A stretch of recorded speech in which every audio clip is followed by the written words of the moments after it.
là, voilà, on est tout début juillet, donc c'est bientôt pour moi le départ en vacances.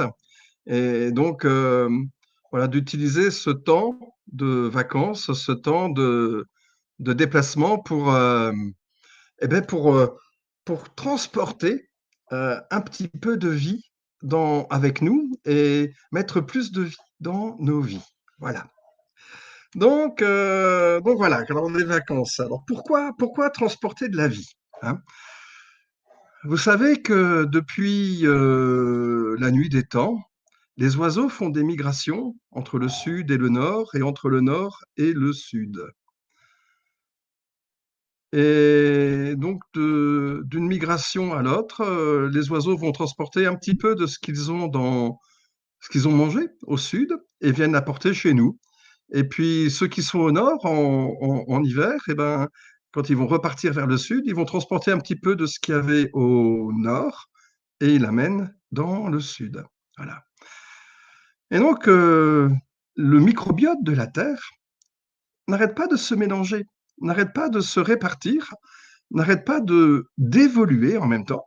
Et au fur et à mesure que notre climat évolue, on sent bien qu'il devient de plus en plus chaud, qu'il fait de plus en plus sec, que le rythme des orages va changer.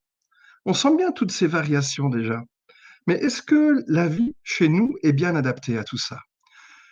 80, 90, 95% de la biodiversité, selon les sources, est simplement liée à la vie du sol.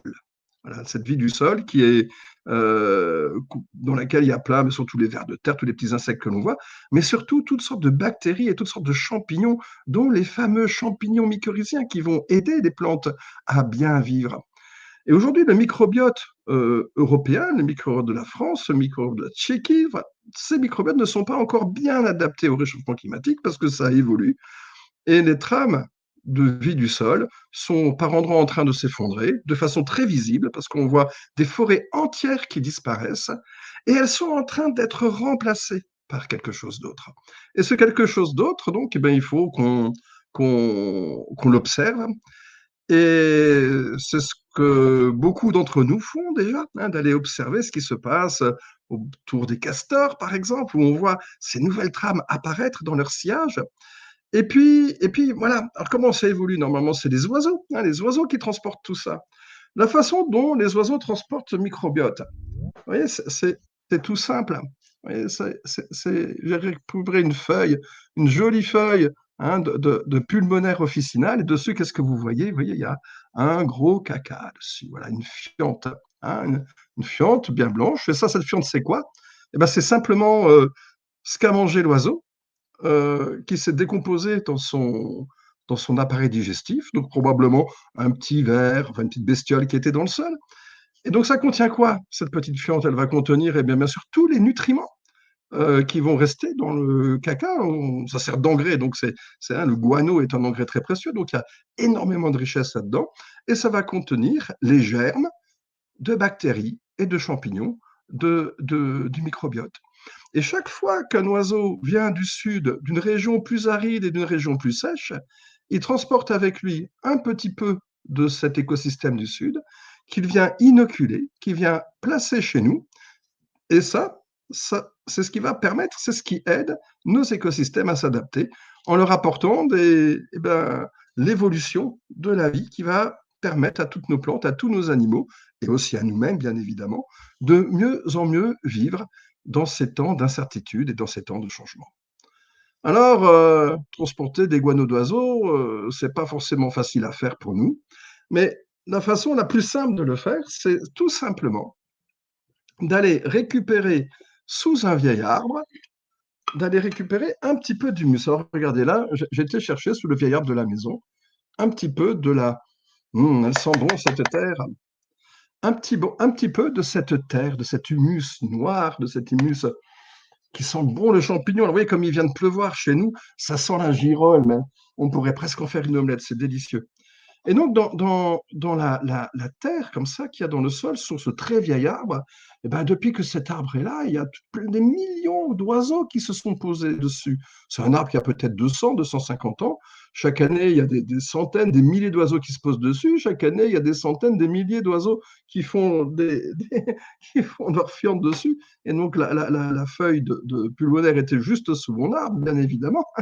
Et donc, voilà, ce que je peux faire, c'est peut-être juste rajouter la fiente dans la terre, c'est le chemin naturel, mais vous voyez que dans cette fiente, enfin dans cette terre, il y a l'inoculum de tous les oiseaux qui sont passés par ici, de tous les animaux qui sont passés par ici. Il y a un petit peu de toute cette vie. Oui, mais depuis le temps, tout s'est décomposé. Eh bien oui, la matière organique s'est décomposée, mais la vie, elle est restée. Parce qu'imaginez-vous que les arbres donnent en permanence une partie de leur sève, 20%, 30%, quelquefois même 40%, pour nourrir toute la vie qui est en dessous d'eux. Ce qui fait que plus un arbre est vieux, plus il fait vivre d'êtres vivants dans le sol. Et à partir de ces êtres vivants, à partir de ce sol, eh ben, il y a quelque chose de très riche. Et c'est ce quelque chose qu'on peut transporter avec nous. Mais alors, ouais, si un ver de terre venait à manger cette terre, donc le petit étourneau, le petit merle, le petit rouge-gorge, le petit rossignol qui pourrait le manger, bon, ça se retrouverait à l'intérieur. Mais au moment où il le ferait caca, il serait aussi entouré de toutes sortes de nutriments. Et ces nutriments, donc, vont permettre de nourrir cette terre en attendant qu'elle soit prise en charge par, donc l'arbre sur lequel je vais aller la déposer. Alors c'est pour ça que pour faire un inoculum, eh ben, se développe ce qui est nourri, ben, moi je le nourris. Hein. Et je le nourris avec quoi? Pour ma part, ce qui me semble important, c'est d'apporter des choses que j'aime bien. Hein. Donc là, j'ai un petit peu d'une farine de blé, qui a été produite sur le plateau de Mille Vaches en Corrèze, hein, celui qui fait le pain extraordinaire que l'on peut manger à Tarnac. Voilà. Et donc, j'en ai mis un tout petit peu, vous voyez, une toute petite pincée dans la terre que je mélange un peu. Alors, ça fait des sucres lents, hein, donc les petites bestioles vont pouvoir commencer à manger. Et puis après, bon là, pour doper un petit peu tout ça, j'aime bien y mettre quelques sucres un peu plus rapides, donc d'un jus de fruits. Mmh, celui-là, il est délicieux. Un jus de raisin, légèrement alcoolisé ou pas, peu importe. Hein. Et donc, voilà, et ça va nourrir. Ça va nourrir la vie de mon sol. Ça va nourrir la vie de cet inoculum. Et ça va lui permettre de tenir le coup jusqu'au moment où on va le transplanter quelque part, de la même façon qu'un oiseau voyage et va emporter un petit peu d'un inoculum d'un endroit jusqu'à un autre. Alors voilà, donc maintenant il s'agit de partir en vacances et donc qu'est-ce que je vais mettre dans mon sac? Ah, déjà mon sac, il est là, regardez. Hein. Regardez comme il est beau. Alors, où vont commencer mes vacances? J'ai encore une semaine de boulot, une semaine de taf. Une semaine de taf assez extraordinaire parce que je vais aller en Champagne, aller voir comme la vie est belle dans le pays où on fait des vins avec des bulles. Hein. Mais dès mon retour, je vais aller dans la Drôme et je vois que Michel est là. Il me semblait l'avoir vu tout à l'heure. Et puis qu'il y avait aussi Tiwan qui était là. Alors Tiwan, regarde, j'ai ramené des castors là parce que je vais aller à Mont-la-Huc, aller voir les castors dans la Drôme. Donc je mets les castors dans mon sac. Hein, première étape. Quelques kilomètres à faire. On fera le bilan tout à l'heure de combien de kilomètres je vais faire pendant mes vacances. Et de là, qu'est-ce que je vais faire? Je vais partir en Vendée. Vendée, la plage de sable fin. Voilà, le tapis de plage. Hein, tac, tac, tac. Le maillot de bain. Hein, le maillot de bain, regardez comme il est beau, mon maillot de bain. Voilà, qu'est-ce qui manque encore? Ah bah oui, la crème solaire. Voilà. Et ensuite, ben, je vais aller. Ah, où est-ce que c'est? À Marciac, ouais, festival de jazz à Marciac. Ouais, les vacances vont bien se passer. Paysage in Marciac. Certes, il y a du jazz à Marciac. Salut, Tiwan! Il y a du jazz à Marciac, mais il n'y a pas que ça. Il y a aussi le grand festival Paysage in Marciac où on va parler d'agroécologie pendant une semaine entière avec tous les gens de toute la France qui vont partager sur leurs expériences et sur la façon dont ils transforment le monde. Et puis qu'est-ce que je vais faire? Eh bien, je vais aussi prendre un petit peu un petit peu de la terre, tac, tac, tac, dans mon petit pot de ce précieux inoculum. Et ça, qu'est-ce que je vais faire? Eh bien, je vais d'abord l'amener à mon lahuc, en déposer un petit peu dans la Drôme, reprendre un petit peu de la terre de la Drôme, là où je suis passé, refaire la même chose, remélanger ça avec la terre que je vais trouver dans la Drôme auprès des vieux arbres de la Drôme. De là, je vais ramener ça en Vendée. Hein, et puis pareil, prendre un petit peu de la terre d'un vieil arbre en Vendée, d'un endroit que j'aurais trouvé beau et merveilleux, que je remélangerai ça, et puis je laisserai bien sûr une partie là où je suis passé, comme les oiseaux, de laisser un petit peu quelque chose, et de reprendre un petit peu d'autre chose que je vais retransporter là, pour aller à Marcillac. À Marcillac, toutes les personnes qui vont venir, on leur demande de faire pareil, de ramener un petit peu de cette terre, de la terre de chez eux. On mélangera nos inoculums, on s'en fera. Et puis ensuite, tout ça, fin juillet, quand je rentrerai à la maison, de le remettre auprès de mon arbre, à l'endroit où je vis heureux. Et voilà, ça y est, j'ai préparé mon sac de vacances. Maintenant, il ne reste plus qu'à partir et à travailler, à œuvrer en tout cas avec les oiseaux pour permettre à notre terre de s'adapter, pour la permettre d'évoluer. Et voilà, alors vous allez dire, bon, maintenant c'est beau, voilà, Hervé, tu te fais le truc des oiseaux, mais c'est quoi ton bilan carbone, quoi? Parce que là-dedans, j'ai fait le truc, donc Corrèze, Montlahuc, Véret, Marcillac, Corrèze, retour à la maison, 2327 kilomètres. Ah! Bilan carbone catastrophique. Donc là, j'ai calculé qu'il va falloir que je compte dans mon budget vacances à peu près 400-450 euros d'arbres qu'il va falloir bien planter quelque part. Donc cet hiver, eh bien, on va aussi planter des arbres. Et pour ma part, eh bien, je financerai un petit bout de haie quelque part, hein, chez l'un d'entre vous, hein, pour justement compenser en carbone mes vacances. Comme ça d'une pierre deux coups. Transporter la vie pour qu'il y ait plus de vie dans nos vies et amplifier la vie comme le font les castors. Et puis, planter des arbres. Nous allons planter tous plein d'arbres. Nous allons transporter partout plein d'inoculums pour aider les oiseaux, pour aider la vie, pour aider la nature, pour nous aider à nous, en fait, tout compte fait. La vie est un mouvement. La vie est comme une danse. Ça bouge, ça va, ça vient. Il y a des hauts, il y a des bas. J'ai comme le sentiment que si ça paraît dérisoire de faire ça, chaque oiseau le fait, c'est dérisoire, c'est des toutes petites choses. Mais au fond de mon cœur, j'ai le sentiment que de rien faire serait bien pire que de transporter un petit peu de poussière sous mes pas. Vous voyez, c'est pour ça que je le fais. C'est dérisoire, mais tout ça, c'est des premiers pas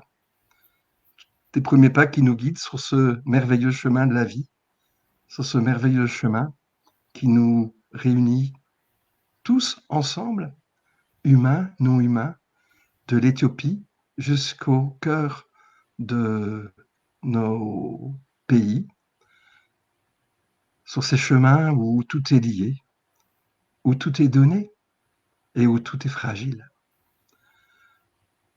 Des choses petites, minuscules, mais qui constituent l'essentiel de ce que fait la vie et probablement de la façon dont la vie fonctionne. Voilà, donc je vous encourage tous à faire pareil, à partir en vacances avec beaucoup de joie et beaucoup de bonne humeur et à œuvrer avec nous tous à la transformation de ce monde. La vie est belle. Allez, bonnes vacances.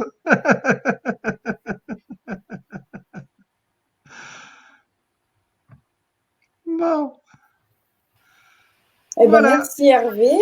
Est-ce qu'il y a des questions sur le chat? Je vois qu'il y a Rabat qui nous posait la question si le levain forestier, finalement, c'est un petit peu la même chose que l'inoculum. Est-ce qu'on Ouais, peut... alors voilà, donc tout ça, c'est des choses formidables. Il va y avoir d'ailleurs dans la Drôme au mois de novembre une rencontre, un grand colloque sur les litières, les lithophaires, les litières forestières fermentées, hein, et donc où je vais témoigner bien évidemment de la même chose dans ce colloque pour bien expliquer que toutes les personnes qui font des litières forestières, qui font des thés de compost, qui font du lombricompost ou des jus de lombricompost, toutes ces personnes qui inoculent leurs terres, leurs graines, leurs plants, de toutes sortes de mélanges, de toutes sortes de pralinages sur les racines des arbres que l'on plante, que tout ça, ça va dans le bon sens, hein, et que c'est une très très bonne chose de faire ça. Et d'inciter bien évidemment à le faire, mais le faire aussi à partir de cet humus des vieux arbres, les litières forestières, cet humus des très vieux arbres, qui est beaucoup plus riche, hein. Alors, ça ne veut pas dire qu'il faut aller ratisser et ôter toute la vie, toute la terre, tout l'humus qu'il y a sous ces vieux arbres. Vous savez, dans 1 cm3 de cette terre, 1 cm3, c'est tout petit, il y a autant, oh, qu'est-ce que ça sent bon, il y a autant d'êtres vivants qu'il y a de vertébrés sur la terre entière. 1 cm3 de ça, à l'échelle des bactéries et des champignons, c'est une planète. Oui, on n'est pas obligé d'en prendre beaucoup pour que ça fonctionne. Et justement, toutes ces histoires de litière forestière fermentée l'amplifient, le développent, le multiplient sous une façon très proche finalement de la façon dont les oiseaux digèrent, hein, sous un mode de lactofermentation, de lactofermentation anaérobie, comme dans un appareil digestif qui va permettre par ce type de fermentation qui va permettre à la fois d'ôter un peu tout ce qui est pathogène et de développer tout ce qui est utile, hein. Voilà, donc c'est important de le faire. Et nous, c'est peut-être juste de transporter, d'aider les oiseaux à transporter tout ça. Donc, voilà, tout ça, ça va dans le même sens et on peut qu'encourager toutes les personnes qui font ça avec beaucoup de joie, hein, parce que c'est, je crois, des choses très, très, très importantes à faire. Super. Il y a Julien qui pose une question intéressante aussi. Il demande si on n'aurait pas un intérêt particulier à faire migrer le microbiote des forêts d'espèces à ectomycorhizes, en particulier là où on trouve les espèces d'arbres le plus au sud. Ouais, alors alors, bon, pour tous alors déjà les histoires entre ectomycorhizes et endomycorhizes, hein. Alors, ecto, c'est vraiment un type de champignon particulier qui est une relique de l'ère glaciaire. Et donc, il se trouve qu'en Europe, ces trames-là n'ont pas beaucoup changé depuis la fin de la dernière glaciation, depuis 10-12 000 ans, alors qu'en Asie, alors qu'en Amérique, ces trames-là ont énormément évolué et sont déjà complètement adaptées. Elles ne le sont pas chez nous. Et donc, chez nous, les écosystèmes s'effondrent de façon plus importante qu'ailleurs parce qu'en fait, on n'a pas encore les bonnes trames de champignons. Et en fait, chaque fois que je vais transporter du sud vers le nord, je vais transporter des choses qui sont adaptées au chaud, donc quelque chose de ce fameux monde endomycorhizien, ce monde tropical, et donc ça contribue à tropicaliser, hein, quelque part la trame de la vie microbienne des sols. Et chaque fois que les oiseaux font le trajet en sens inverse, ils vont récupérer dans les lieux où ils ont vécu ces reliques du monde glaciaire, et qui quelquefois arrivent aussi à s'adapter et vont remettre ça du nord vers le sud. Donc en fait, les deux mouvements sont importants, hein. C'est pas que de faire venir le sud vers le nord, c'est aussi de permettre à ce qui est au nord de rejouer une autre forme de musique, de partition, et donc de relation avec tous les autres micro-organismes qui sont dans le sol pour des adaptations. Mais c'est dans le brassage de cette grande diversité. Il existe des centaines de milliers de champignons mycorhiziens, il existe des centaines de millions de champignons qui décomposent le bois, il existe des centaines de milliards de bactéries différentes. Et dans tout ça, ben, il y a des petits mélanges, des petites proportions, des petites communautés, des petits ensembles de bactéries et de champignons qui peuvent s'adapter à un milieu ou à un autre. Chaque milieu à sa façon, chaque milieu en fonction des êtres qui y vivent, hein, et la façon dont le milieu va évoluer avec des humains n'est pas la même façon dont le milieu évolue avec des sangliers, ou avec des castors, ou avec des vaches, ou avec des girafes, ou avec des renards, hein. Chacun peut faire évoluer le milieu à sa façon. Pour nous, il s'agit de trouver une façon qui nous semble juste et sage de communiquer avec la Terre par ces moyens-là, pour que la Terre sache qui on est et évolue à notre façon. Et pour ça, c'est simplement comment trouver des endroits qui évoluent à notre façon. Ben, c'est chaque fois qu'on va dans un endroit qu'on trouve beau, un endroit où on aimerait vivre, un endroit où il y a de la beauté, un endroit où il y a de la diversité, un endroit qui nous touche profondément dans le cœur. Et ben, si ça nous touche, c'est qu'il y a peut-être aussi quelque chose de la vie de ce sol-là qui est importante et qu'on peut faire migrer avec nous et qu'on peut transporter, ne serait-ce que dans les semelles, hein, accrochés aux semelles de nos godasses.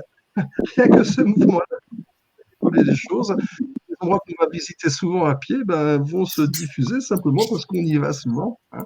Et donc, c'est juste d'assumer en fait notre rôle d'animal migrateur et de transporter avec nous un petit peu de toute cette vie. Michel, alors, je vais peut-être pouvoir couper le micro. Il y avait Manou qui nous demandait si un jus de pomme pouvait remplacer ton vin, Hervé, pour nourrir l'inoculum.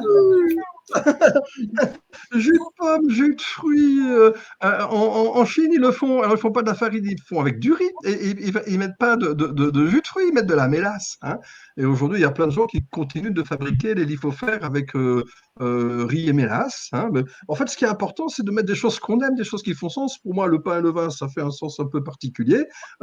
Manou, avec du jus de pomme, hein, et puis avec le pain à la céréale que tu voudras. Hein, ou même pas un truc, il s'agit de donner à manger simplement. Hein, et les bactéries, les champignons peuvent manger énormément de choses, donc tout va bien. Hein, voilà. Et donc là, voilà, pour moi, c'est de prendre quelque chose qui fait sens pour nous, hein, et dans la diversité de la façon dont on prépare à nous-mêmes nos inoculums, et ben, ça générera encore plus de diversité et encore plus d'adaptation dans les milieux que nous allons partager et des milieux que nous allons traverser, en fait. Il y avait une question qui recoupait une question que je me posais aussi. On te demande en fait comment est-ce que tu conserves ta terre d'inoculum et ça renvoie un peu à la question que je me posais. Est-ce que l'inoculum peut mourir, Harry? Alors déjà, un premier truc, la vie est éternelle. Donc ça meurt pas. Alors bien sûr, ça va être si j'oublie de lui donner à manger, au bout d'un moment, ça va aller mal. Mais les bactéries et les champignons ont une particularité, c'est qu'ils sont capables de s'enquister. Donc quand ils vont mal, eh ben, ils se mettent dans une forme de petits vaisseaux de secours, hein, de survie.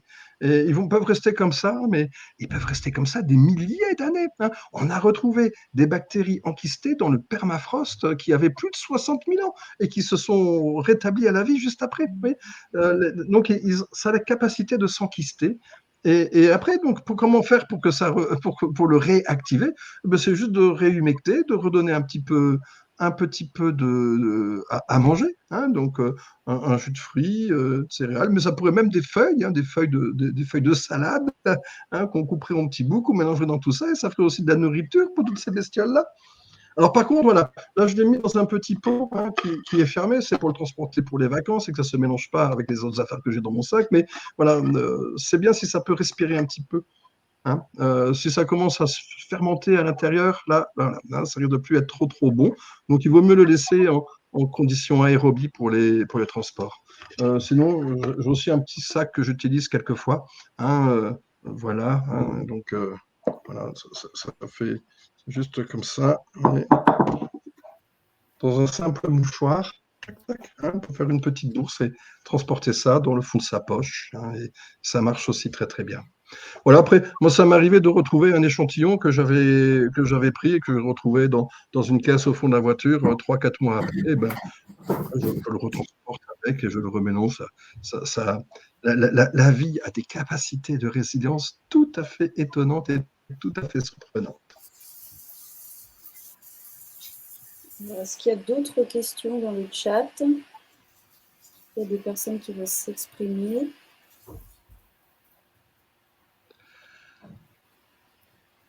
il y a une question qu'on me pose souvent. euh, c'est, ouais, mais avec ça, la bactériose là, qui est en train de bouffer tous les oliviers dans la Méditerranée, est-ce que je risque pas de le transporter? Hein? Toutes les maladies, toutes ces choses qui vont mal. Hein? Eh bien, oui, on risque de le transporter. Alors là, vous voyez, maintenant, on connaît bien les gestes barrières. Hein. Donc, quand on va dans un endroit où tout meurt, dans un endroit où finalement la mort domine et où la vie est trop affaiblie, eh bien, c'est pas cette terre-là qu'on va trouver belle. Et donc, c'est de ne pas prendre la terre de ces lieux-là.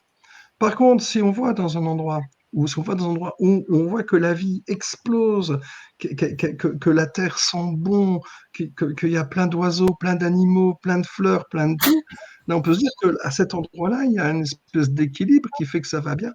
Et c'est de transporter vraiment les endroits, les lieux, la terre, des lieux que l'on trouve beaux. Hein. Les luttes entre les forces du mal et les forces du bien sont une forme un peu dualiste de présenter les choses. Dans la nature, je ne pense pas qu'il y ait de mal ou de bien.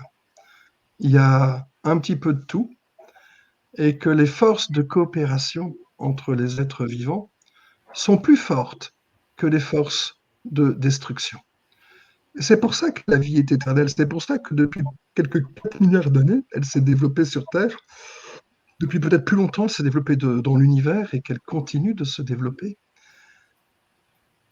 Elle continue de se développer parce que les êtres coopèrent entre eux.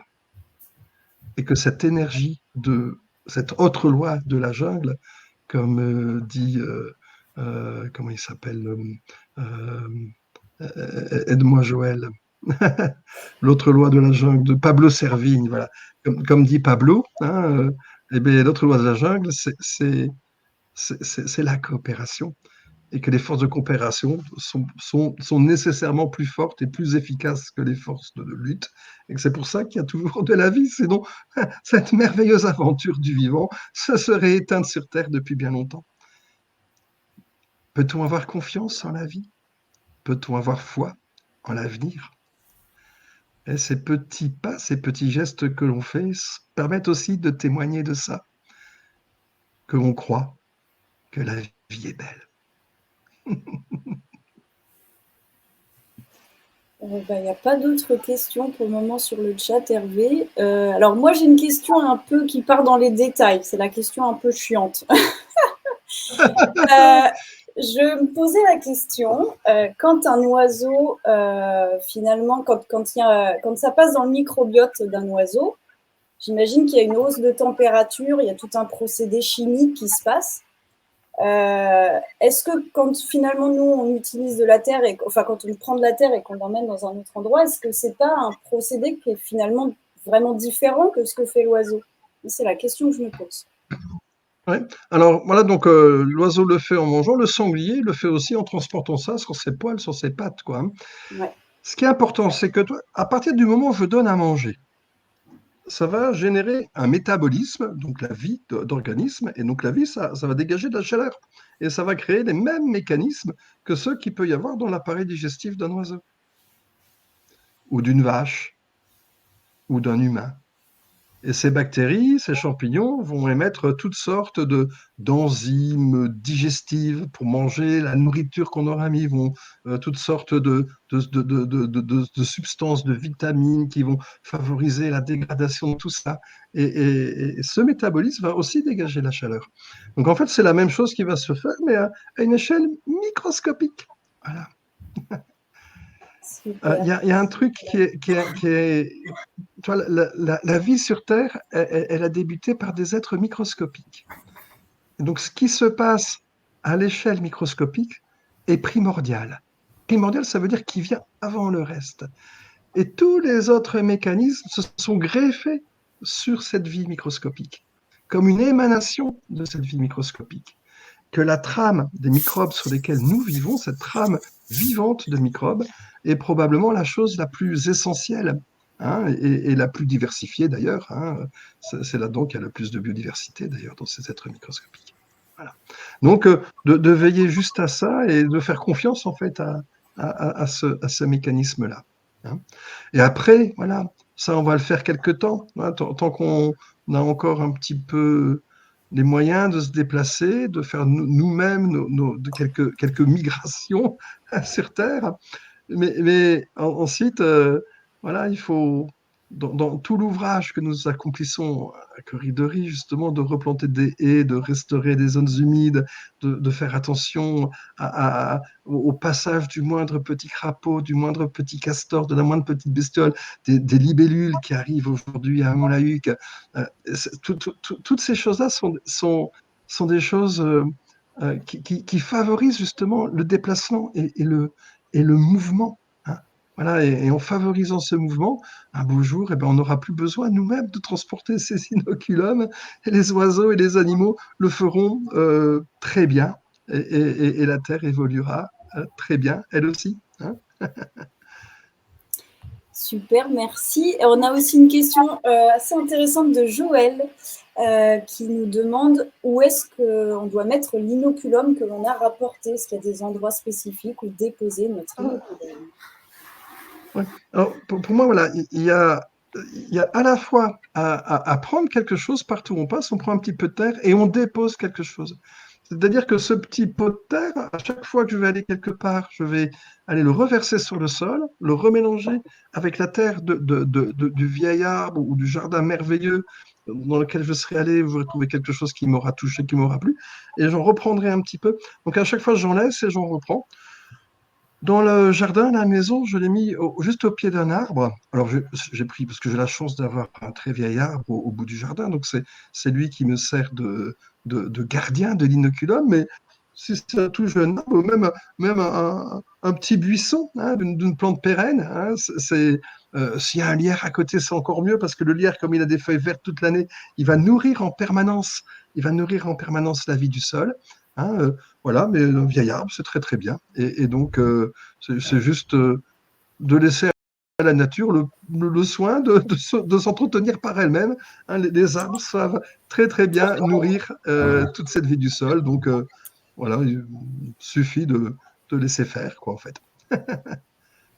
Voilà, et puis si on est, si on habite dans un immeuble, sur un balcon, ben, c'est juste de le mettre dans son pot de fleurs, hein, sur la jardinière qu'il y a sur le balcon, et c'est très bien aussi. Et puis de cette jardinière, eh ben, il y a des petits oiseaux, il y a des petites bestioles qui viendront et qui le rediffuseront aussi, hein, ou des petits insectes tout simplement qui viendront et pour lesquels, eh ben, sur les pattes, il y aura quelques bactéries, quelques spores de champignons qui iront à leur tour enrichir les parcs, les jardins et les autres jardinières des voisins. Il n'y a pas d'échelle pour le faire. En fait, à toutes les échelles, c'est bon. Donc, on peut tous le faire. Alléluia. Exactement. Il y a Julien qui nous pose une autre question. Il nous demande s'il n'y aurait pas une vigilance à avoir entre le terrain où on prélève et où on apporte selon l'avancement de la succession écologique. Donc, il explique en disant peut-être éviter d'apporter de la terre de jeunes friches dans une forêt à son climax ou inversement. Voilà, euh, euh, il ne s'agit pas d'aller prendre, de vouloir faire évoluer tout et n'importe quoi, hein. Quand je dis n'importe quoi, c'est-à-dire ce qui est important, c'est de mettre ça dans les lieux où nous vivons, nous. Voilà, hein, pour faire évoluer les endroits où on est vers quelque chose de plus vivant et quelque chose de plus riche, tout simplement. Car nos lieux sont souvent des endroits pauvres, hein, les lieux où nous vivons. Et aujourd'hui, donc, tous les agriculteurs qui utilisent les lithofères, c'est parce qu'ils font ce constat que leur vie du sol est désespérément et atteint des niveaux d'une faiblesse désespérante qui réinoculent en mettant plein de vie dans leur sol, quoi, pour essayer de retrouver cette diversité. Après, quand on a vraiment une forêt climatique, enfin donc une forêt très évoluée, une forêt primaire, on va dire, il n'y en a quasiment plus en Europe, hein, quasiment pas en France. Et dans ces lieux-là, en fait, il y a déjà tous les microbes qui vont bien, hein. C'est pour ça qu'elle est devenue climatique, c'est qu'il y a tout, tout ce qu'un milieu peut contenir. Ce que l'on peut prédire assez facilement, c'est qu'avec le réchauffement climatique, ces forêts climatiques, les vieilles forêts, vont avoir de plus en plus d'espèces.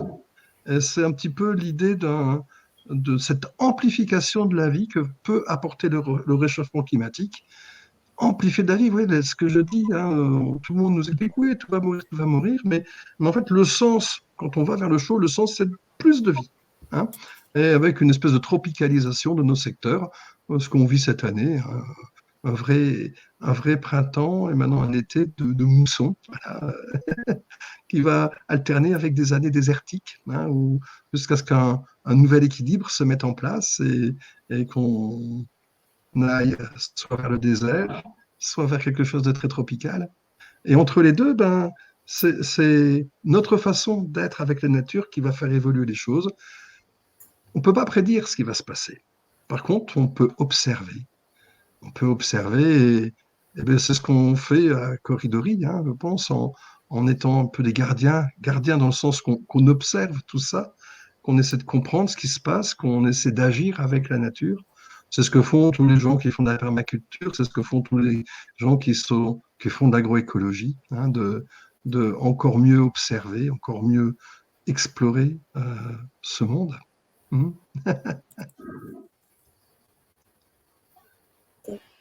Il y a Mathieu qui nous demande si tu aurais des infos concernant le sureau noir, s'il y aurait un microbiote particulier associé à cet arbre.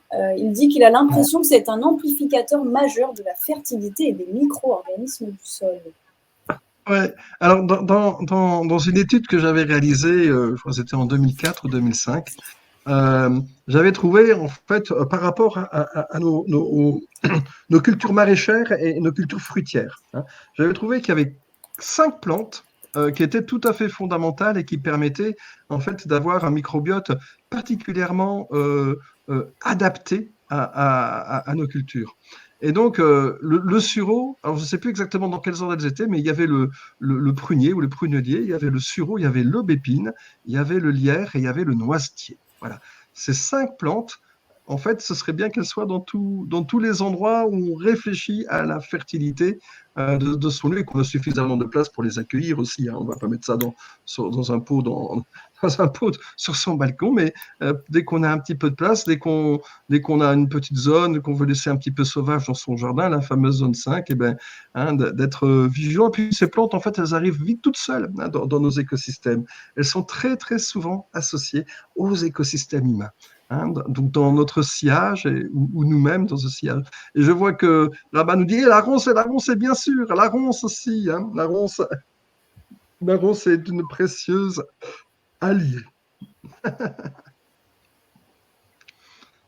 Voilà. C'est vrai, maintenant je me rappelle qu'à l'époque, je ne l'avais pas laissé dans la liste parce que dès qu'on parlait de ronces, tous les agriculteurs avec qui je bossais trouvaient que c'était pas très crédible.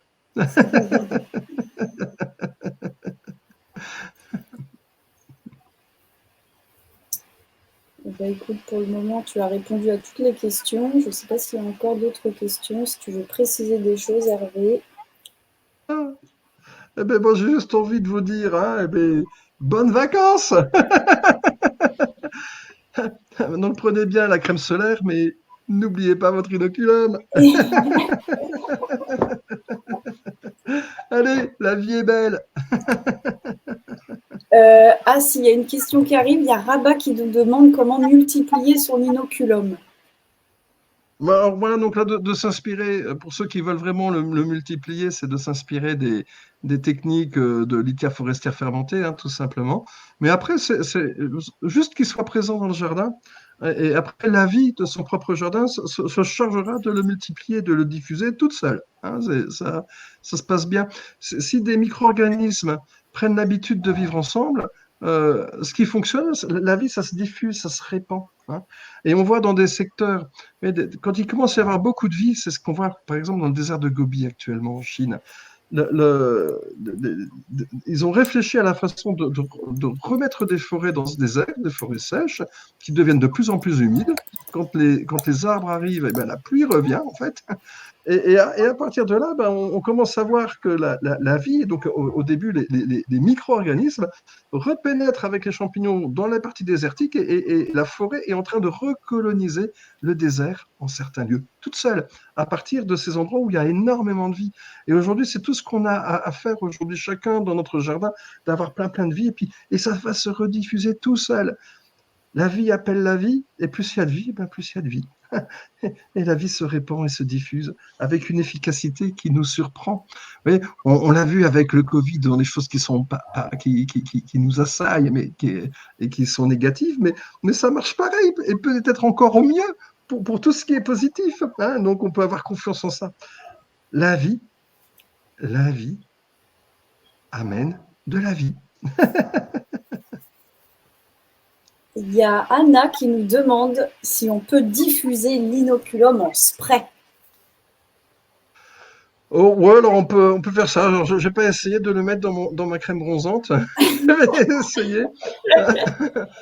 Après, il y a des gens comme pour les litières forestières fermentées qui en font une espèce de liquide qui vont pulvériser sur les plantes. Et ça aussi, ça va changer le microbiote des plantes, donc la microbiote de la surface des feuilles. Et donc, c'est utilisé à des fins thérapeutiques, hein. Quand une plante est malade, eh ben, c'est comme nous, quelquefois, quand on est malade, c'est parce qu'on a notre microbiote qui est mal foutu. On remet un microbiote plus diversifié, et puis soudainement, ça peut soigner de quelques pathologies.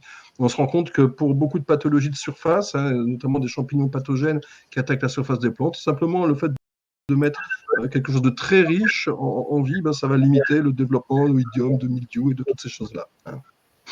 Donc, ça peut s'utiliser en spray. Mais là, on rentre dans un autre domaine, là, sur toutes les fonctions qu'on peut donner à ça. Et je fais très confiance à l'intelligence humaine pour trouver plein de façons de trouver une utilité, une fonctionnalité, hein, dans tout ce que l'on fait. Là, plus humblement, hein, c'est peut-être juste de participer à ce grand mouvement de la nature en tant qu'être vivant sur Terre, de transporter avec nous un petit peu de cette nature, juste parce qu'on appartient à cette planète et que tous les êtres vivants font ça, hein. Il n'y a que nous, à force de trop nous désinfecter, qu'on a arrêté peut-être de le faire, mais c'est juste de nous assumer en tant qu'être vivant, en tant que terrien qui habite cette belle planète Terre. Alors Hervé, il y a pas mal de gens qui réagissent sur ton étude là, sur les 100 plantes qui enrichissent, enfin qui ont un microbiote très riche. Donc peut-être qu'on pourra voir pour partager ça avec tout le monde. Et il y avait... Alors, Pardon, excuse-moi, vas-y. oui, tout à fait. Alors, mais ça doit exister déjà sur Internet, hein, on a trouvé. J'avais édité deux listes, une qui faisait 121 plantes en fait, et puis après une autre liste de 350 plantes. Mais en fait, la liste, je me suis rendu compte que bien avant moi, il y a d'autres personnes qui les avaient établies avec d'autres moyens, d'autres champs de la science. Moi, j'avais regardé ça en termes de phytosociologie, d'autres en termes de, hein, et je pense à Pierre Le Tagui, hein. Si vous lisez son bouquin La plante compagne, eh ben, vous avez la liste dedans, hein, toutes ces plantes qui accompagnent l'humanité depuis les débuts. Cette liste de plantes, elle est enfantine. Euh, si une plante a un nom commun, il y a quelqu'un que j'ai une espèce de retour là, je ne sais pas qui c'est. Si une plante a un nom commun, un nom que tout le monde connaît, en fait, c'est qu'elle fait partie des plantes de notre milieu de vie, parce qu'on l'a nommée et qu'on a l'habitude de vivre avec. Si une plante n'a qu'un nom latin, un nom que personne ne connaît, eh bien, c'est que c'est pas une plante avec laquelle on vit. Elle fait partie d'autres écosystèmes, pour d'autres animaux, pour d'autres milieux, pour d'autres bestioles. Mais c'est toutes les plantes dont on connaît le petit nom. Eh bien, toutes ces plantes-là, c'est la liste des 350 plantes qui sont importantes à nos écosystèmes. Mais comme on vit depuis tellement longtemps ensemble, eh ben on a déjà appris à toutes les nommer, hein. Donc, c'est pas une liste compliquée. Vous mettez toutes les plantes dont vous connaissez le nom en français. Pommes, poires, cerises, abricots, il n'y en a aucune de trop.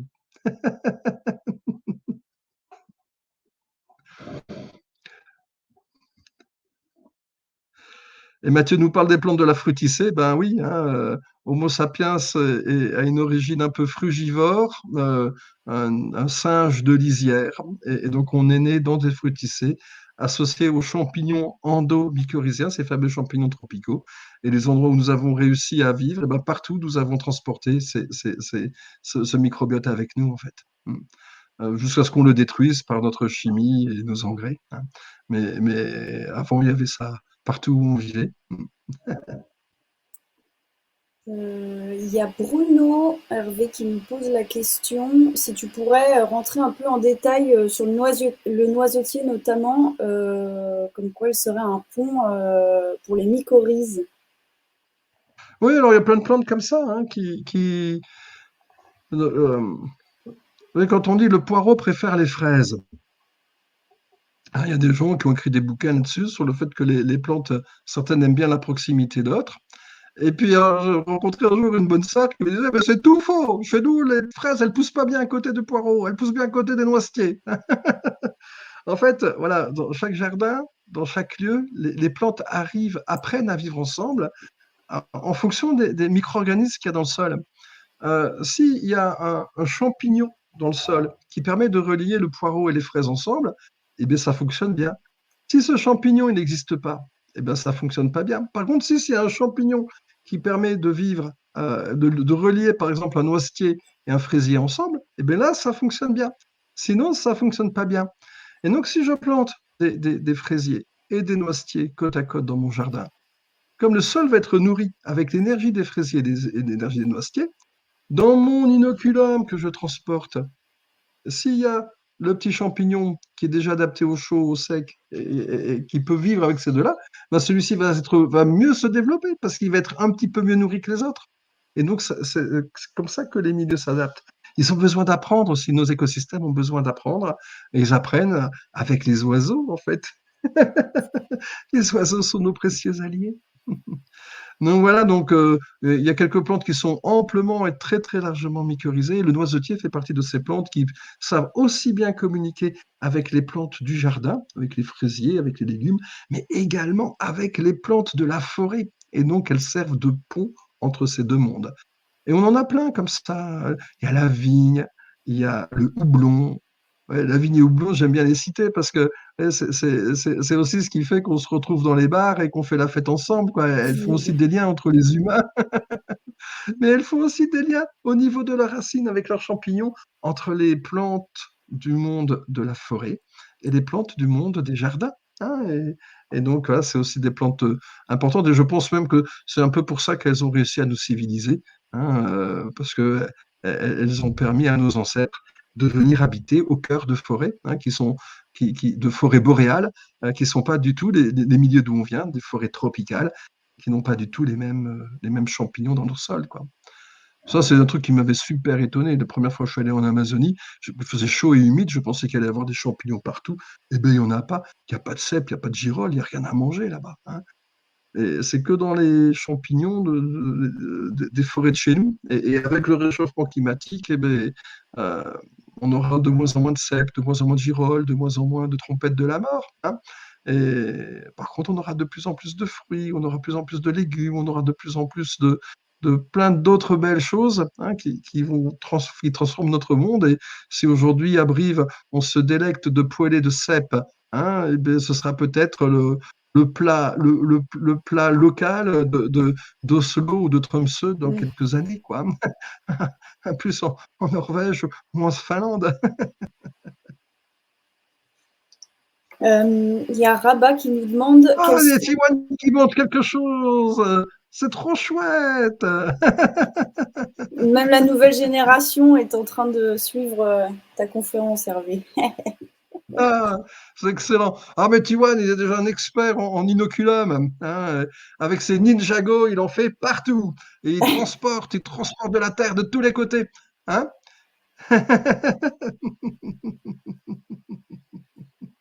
Manu qui dit les inoculums sont des élixirs d'amour. C'est poétique. C'est trop J'adore. beau, Manu, c'est trop beau. Et il y a Rabat qui te pose la question quelles seraient les limites avec l'inoculum pour un pépiniériste, par exemple? Mais en fait, aujourd'hui, moi, je recommande à tous les pépiniéristes. D'ailleurs, on lance avec Arbre et Paysage une formation, hein, Pépin et compagnie. Ça s'appelle Pépin et compagnie, j'adore le nom. Et donc, pour une formation pour devenir pépiniériste. Et donc, je crois qu'il y a d'avoir une quarantaine de formateurs qui vont intervenir pour essayer de forger une vision commune de ce que pourrait être le métier de pépiniériste. Et dans cette équipe-là, moi, ce que j'incarne, justement, c'est les inoculums. Hein, et qu'en fait, on a tout intérêt pour les diffuser, à praliner les racines des arbres, ou même à avoir des pépinières dans lesquelles, dans le sol, on a directement un sol excessivement vivant, ce qui permettra de permettre à cette vie d'encore mieux se répandre et mieux se développer. Hein, voilà. La vie est belle.